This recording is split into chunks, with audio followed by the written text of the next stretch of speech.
सन 1997 में एक शख्स पुरस्कार तौर पर लापता हो जाता है और फिर पूरे 28 साल बाद उसकी लाश बर्फ में जमी हुई हैरत अंगेज तौर पर महफूज हालत में दरियाफ्त होती है। आखिर ये कैसे मुमकिन हुआ? इंसानी जिस्म इतने बरसों तक बगैर सड़ने के कैसे महफूज रह सकता है? क्या तारीख में इससे पहले भी ऐसे हैरानकुन वाक़यात पेश आ चुके हैं?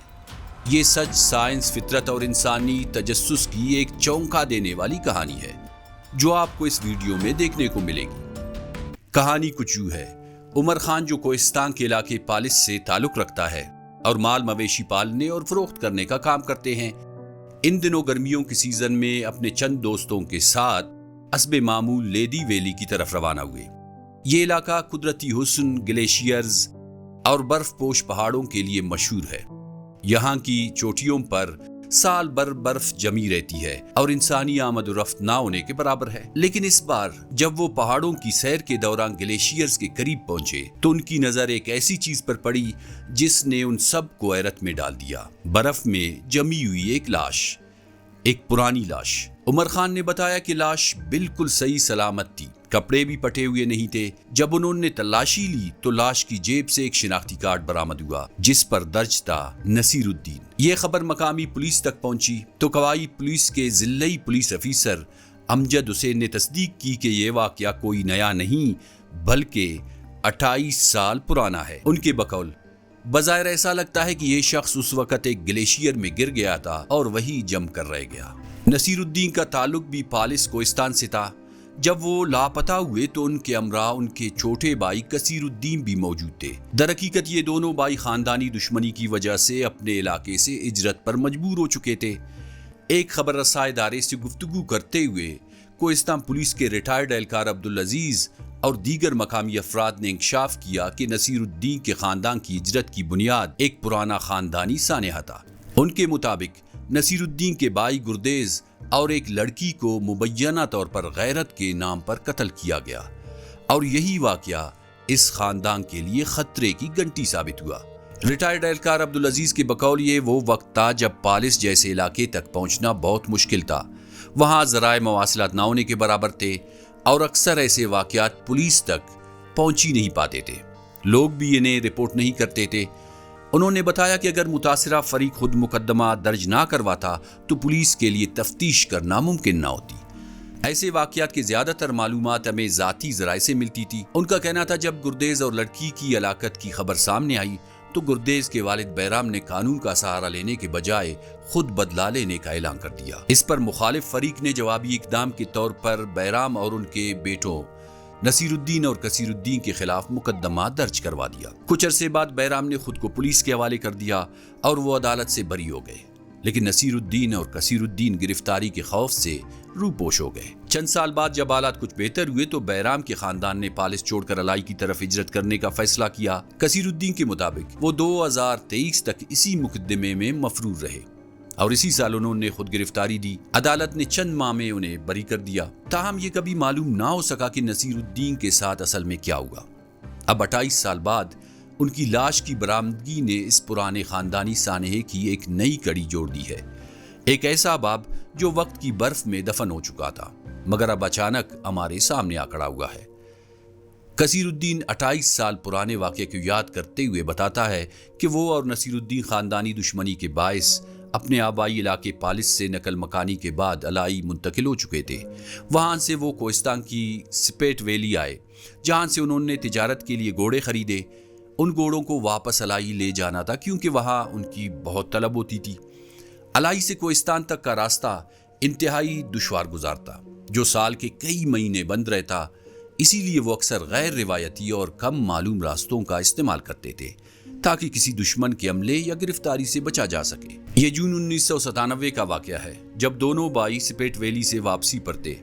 वो नारांग कागाम पहुंचे, वहां रात गुजारी और फिर अगले दिन अलाई वापसी का सफर शुरू किया। जब वो कोहिस्तान की हदूद में दाखिल हुए तो उन्होंने एक मकामी शख्स से रास्ता दरियाफ्त किया। उस फर्द ने उन्हें लेदी वैली की तरफ जाने का मशवरा दिया जो कि एक निस्बतन कम मारूफ, दुश्वार गुजार और ख़तरनाक पहाड़ी रास्ता था। मुमकिन है ये मशवरा नादानिस्ता तौर पर गलत रहा हो या मालूमात मुकम्मल ना हो। क्योंकि इसी रास्ते पर वो वाकया पेश आया जिसने दोनों भाइयों की जिंदगी हमेशा के लिए बदल दी।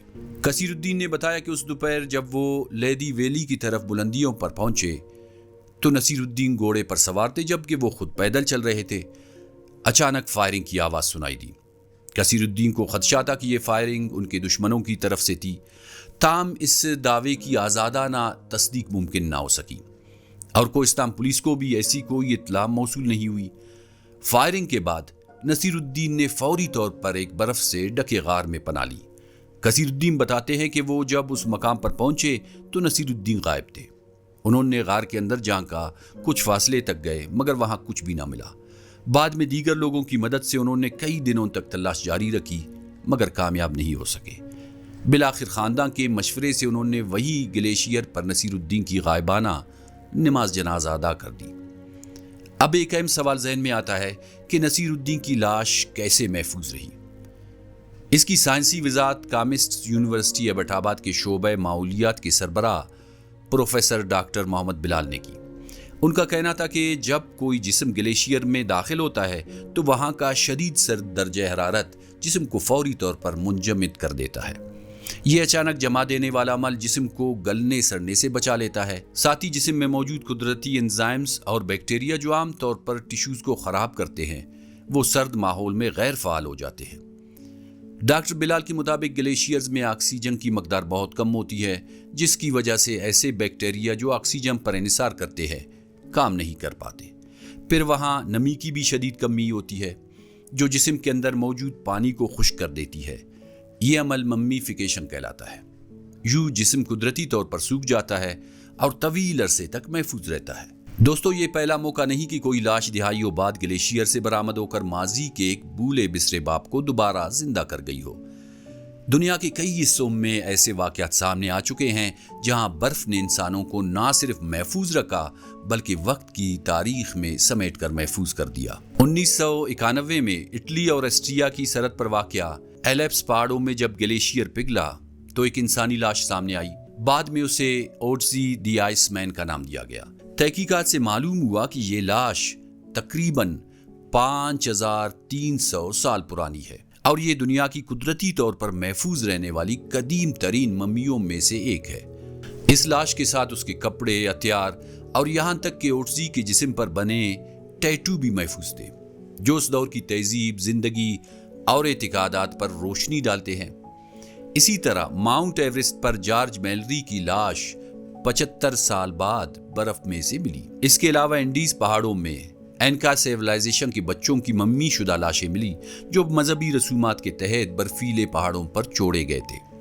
ये सब वाकयात हमें खामोशी से एक ही बात समझाते हैं कि बर्फ सिर्फ सर्दी का इस्तिआरा नहीं बल्कि वक्त की एक जीती जागती लाइब्रेरी है। इन मुंजमद जिस्मों के साथ सिर्फ लाशें नहीं बल्कि मुकम्मल दास्तानें, सकाफतें और इंसानी तारीख के अनकहे सफ़ात दफन होते हैं। अब आते हैं दोबारा अपने असल मौजू की तरफ। उमर खान ने बताया कि ग्लेशियर के अंदर से लाश निकालने के बाद वो पैदल सफ़र करते हुए ऐसे मकाम तक पहुंचे जहां मोबाइल सिग्नल मौजूद थे और वहीं से उन्होंने नसीरुद्दीन के रिश्तेदारों से राब्ता किया। उनका कहना था कि हमने वो लाश अमानतन दफन कर दी ताकि अब वो मजीद खराब ना हो। अगर ऐसा ना करते तो मुमकिन था कि पिघलती बर्फ और मौसम की शिद्दत उसको नुकसान पहुंचाती। भाई की लाश की बरामदगी का सुनकर कसीरुद्दीन का कहना था कि अब वो 28 साल बाद दोबारा लेडी की तरफ जा रहे ताकि फैसला कर सके कि भाई की लाश को वापस लाया जाए या वही दफन रहने दिया जाए। ये फैसला अभी इसी बुनियाद पर होगा कि क्या जिनके साथ हमारी दुश्मनी है वो पालिस के अंदर लाश दफन करने की इजाज़त देंगे या नहीं। नसीरुद्दीन की लाश की बाजियाबी जहां एक खानदान के बरसों पर मुहित दर्द का इख्तिताम है, वही ये वाकया में एक खामोश मगर बढ़ते हुए माहौलियाती बोरान की संगीनी का एहसास भी दिलाती है। लेडी वैली का ग्लेशियर जो बरसों से वक्त को मुंजमद किए हुए था अब तेजी से पिघल रहा है। ये एक इशारा है, कुदरत का तवाज़ुन बिगड़ रहा है, ग्लेशियर्स पिघल रहे हैं और हमें अब जागने की ज़रूरत है। लेकिन अभी सब कुछ ख़त्म नहीं हुआ। अगर हम आज सीखे, संभले और अपनी ज़मीन से रिश्ता जोड़े तो हम ना सिर्फ माहौल को बचा सकते हैं बल्कि आने वाली नस्लों को एक महफूज मुस्तकबिल भी दे सकते हैं। उम्मीद बाकी है, बस इसे अमल में बदलने की ज़रूरत है। دیکھنے اور سننے کا شکریہ۔ اللہ حافظ۔